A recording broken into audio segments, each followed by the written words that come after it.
Okay, everybody, it's Mark, and today we're going to learn how to take off the tank of a KTM 890 Adventure R. It's pretty simple. First, make sure all your plastic's removed. If you don't know how to take off the plastic, probably wouldn't take off the tank, just saying. In just a second, we'll tell you what all the tools you'll need.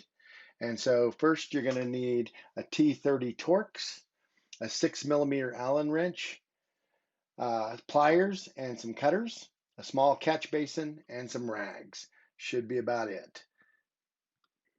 Okay, so once you got all your plastics off and your skid plate is completely off, don't forget that. And while you're at it, why don't you go ahead and knock out some of the junk you got in it. Okay, so your 6 millimeter Allen will remove the four bolts and rubber bushings that hold the tank in place. They are quite tight. So if you have a Allen wrench or something that's a little bit easier to use than just a T-handle, it's pretty easy. You can see the bolts there have a rubber bushing on it. There are four of them, one on each side of the battery, and then one down a little bit lower. You'll see here in a second. Like I said, they're very tight. Once you get them loose, though, they're pretty easy. Inside there, though, is a rubber bushing.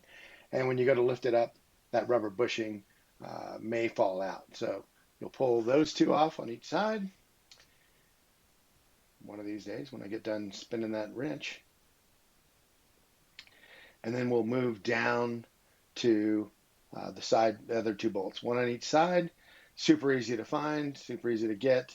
Once they're done, you're all set and you're ready to go to the next piece. Okay, so after those four big bolts are removed and put up, you're ready to do the next piece, which is turn off the petcocks.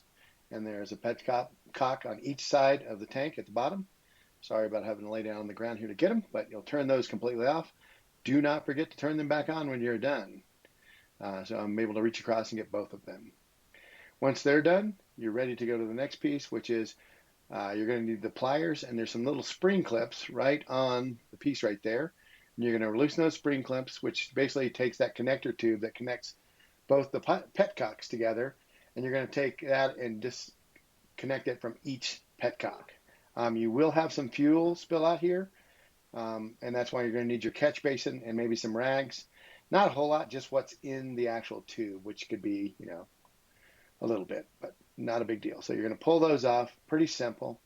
Like I said, you will get a little bit of fuel out there, so make sure you're not close to an open flame or the bike is hot. Overall, this is a very simple job. I just followed the directions from Rottweiler.com, which were awesome. I'm just waiting for the parts now so I can hook my bike up. So once you get all these pieces disconnected and the hoses are ready, you're basically set to go. So you're going to come down, get the electrical connectors, right? So the fuel pump connector there, you can just see it at the top of the screen. Super easy to pull out. And on the other side, you've got the fuel gauge electrical wire. You'll pull out and just let them kind of hang down. Quick and easy. Then up top, you're going to pull apart the actual fuel line that comes in from the bottom of the tank. It's just got a green clip that pulls down, and it is a little tight to get off the first time.